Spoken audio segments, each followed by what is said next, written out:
ऐसा होता है ना कि कोई इंसान, कोई पॉलिसी, कोई चीज़ आपको पहले शुरुआत में पसंद नहीं आती, लेकिन धीरे-धीरे उसका असर आता है और फिर लगता है नहीं यार इतना भी बुरा नहीं था, इनफैक्ट आपको अच्छा लगने लगता है। अब इसी चीज़ को इंग्लिश में क्या कहेंगे? कोई चीज़ अगर आप पे धीरे-धीरे प्रभाव डालती है और आपको कन्विंस कर लेती है ये मानने के लिए कि ये आपके लिए अच्छा है या फिर आपका टेस्ट जो है उससे ये मैच करता है, तो उसको इंग्लिश में क्या कहेंगे? आइए सीखते हैं।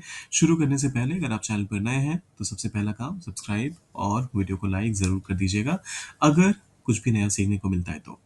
साथ में कमेंट में क्या लिखना है, वो मैं थोड़ी देर में बताता हूँ। देखिए, धीरे-धीरे प्रभाव डालना को इंग्लिश में कहते हैं ग्रो ऑन समवन और समथिंग।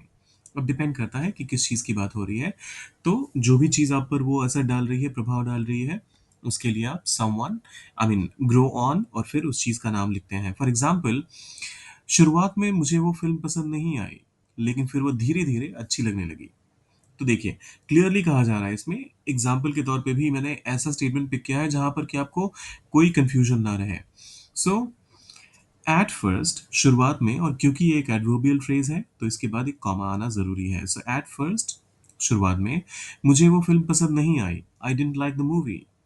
लेकिन बट फिर वो धीरे-धीरे अच्छी लगने लगी। It slowly grew on me. Grow का पास्ट ग्रू होता है, ये एक इर्रेगुलर वर्ब है, तो ग्रोड मत करिएगा, वो ग्रामेटिकली इनकरेक्ट आई मीन वैसा कोई वर्ड होता ही नहीं है। तो ग्रो का past grew. So at first I didn't like the movie but it slowly grew on me.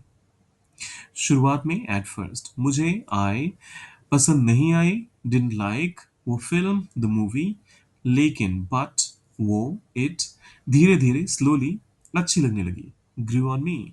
At first I didn't like the movie but it slowly grew on me. वह नई सहकर्मी मुझ पर धीरे-धीरे असर असर डाल रही है। पहले मुझे अच्छी नहीं लगी थी, अब अच्छी लगने लगी है। The new colleague is gradually growing on me. सुन के अटपटा लग रहा होगा आपको, लेकिन ये बिल्कुल सही तरीका है ये कहने का कि अब उस इंसान से मतलब मैंने शायद वो एक प्री कंसीव्ड नोशन के साथ उसको अप्रोच किया था, तो शायद इस वजह से पहले मुझे वो अच्छी नहीं लग रही थी, लेकिन अब अच्छी लग रही है। That new colleague is gradually growing on मी। अच्छा, कुलीग कह देते हैं बहुत बार लोग सहकर्मी की जो इंग्लिश वर्ड है के लिए जो इंग्लिश वर्ड है यहाँ पर, उसको कुलीग कह देते हैं। कुलीग इनकरेक्ट प्रोनंसिएशन है, the correct pronunciation is colleague. That new colleague is gradually growing on me.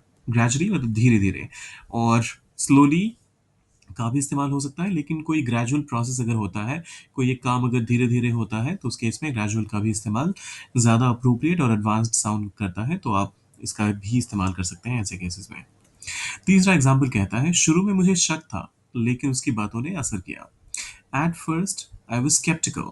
Sceptical बोले तो किसी चीज़ को लेकर शक होना, शंकालु होना। So at first I was sceptical, लेकिन उसकी बातों ने असर किया। But his words grew on me. शुरू में एट फर्स्ट मुझे शक था, आई वॉज स्केप्टिकल, लेकिन बट उसकी बातों ने असर किया। His words grew on me. अब ये आखिरी वाला आपके लिए है। कुछ लोग धीरे धीरे अच्छे लगने लगते हैं। कैसे ट्रांसलेट करेंगे इसे आप?